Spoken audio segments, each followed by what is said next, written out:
একাত্তরের স্বাধীনতার বিরোধিতার জন্য জামাতকে জাতির কাছে ক্ষমা চাওয়ার আহ্বান জানিয়েছে জাতীয় নাগরিক পার্টি এনসিপি। দলটির মতে একাত্তরকে পাশ কাটিয়ে বাংলাদেশে রাজনীতি করার সুযোগ নেই। একাত্তরকে দেয়া সাক্ষাৎকারে এনসিপি নেতারা দাবি করেছেন জামায়াতের নতুন প্রজন্ম এই ইস্যুর মীমাংসা চায়। শাহবাগের গণজামায়াতে জাতীয় সঙ্গীত পরিবেশনে বাধা দেওয়ার সাথে এনসিপির কোনো সংশ্লিষ্টতা নেই বলছেন দলটির নেতারা। রাশেদ আনিসের প্রতিবেদনে বিস্তারিত।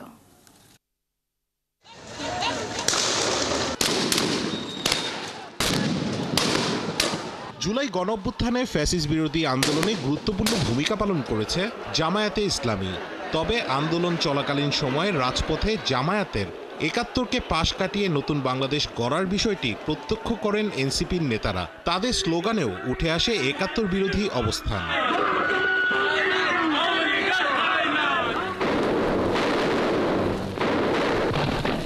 তাই 1971 সালের মুক্তিযুদ্ধে গণহত্যায় দলটিকে রাজনৈতিক অবস্থান জাতির সামনে স্পষ্ট করতে বলল এনসিপির নেতারা। মুক্তিযুদ্ধে যারা মুক্তিকামী মানুষের পক্ষ না নিয়ে পাকিস্তানের পক্ষ নিয়েছেন, স্বাধীনতা চাননি, তাদের জাতির কাছে ক্ষমা চেয়ে স্বাধীন দেশকে মেনেই রাজনীতি করার আহ্বান এনসিপির নেতাদের। জামায়াত ইসলামী একাত্তরকে পাশ কাটিয়ে নতুন একটি বাংলাদেশ সৃষ্টির কথা বলছেন এবং স্লোগানে বিভিন্ন জায়গায় মাঠে এসেছে এবং বিভিন্ন বক্তব্যের মধ্যে এসেছে।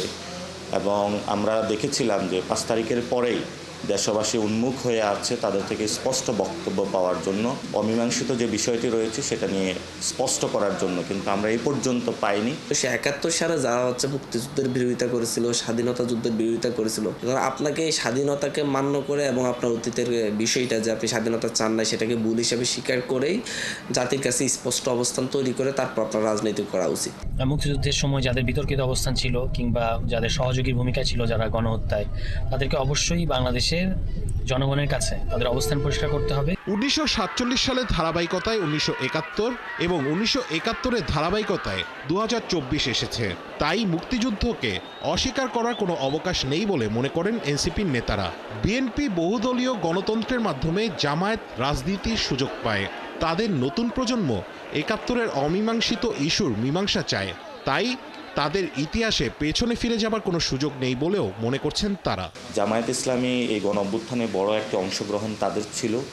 তো তাদের কেউ যদি মন মানসিকতা নিয়ে সেই আগের পিছু যে হিস্ট্রি আছে বা ইতিহাস আছে সেটাতে ফিরে যায়, তাহলে এটা আসলে দেশের জন্য কোনো কল্যাণ বয়ে আনবে না। এই পরিস্থিতিতে এসে আমরা দেখেছিলাম তাদেরই একটি অংশ যারা তাদের ছাত্র সংগঠনের অনেকে বাংলাদেশ নামে একটি সংগঠন খুলেছেন, এবি পার্টি খুলেছেন। তো অনেকের মধ্যে এটা কমফোর্ট জোন ক্রিয়েট হচ্ছে না এবং আমরা দেখছি তাদের মধ্যে কোনো পরিবর্তনও নেই।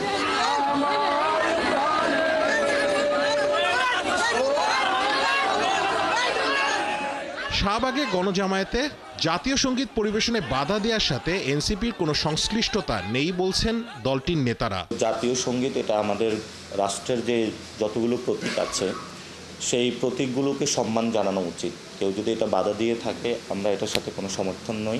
এনসিপির এর সাথে কোনো সম্পর্ক নেই। বাইরে থেকে যারা এটা বিরোধিতা করেছিল তার বিরুদ্ধে এনসিপি অবস্থান নিয়ে জাতীয় সঙ্গীত পরিবেশন করেছিল। মুজিববাদী ও জামায়াতের আদর্শের বাইরে ঢাকাকে তাদের রাজনীতির সেন্টার বানাতে চায় এনসিপি। আমরা বরাবরই বলেছি বাংলাদেশে আসলে মুজিববাদী অথবা জামায়াত ইসলামীর যেই পলিটিক্যাল যে সিস্টেমে তারা করে থাকে এটা অনেক দেশে পরিবর্তন এসেছে। রাশেদ আনিস, 71, ঢাকা। আমরা দেখেছিলাম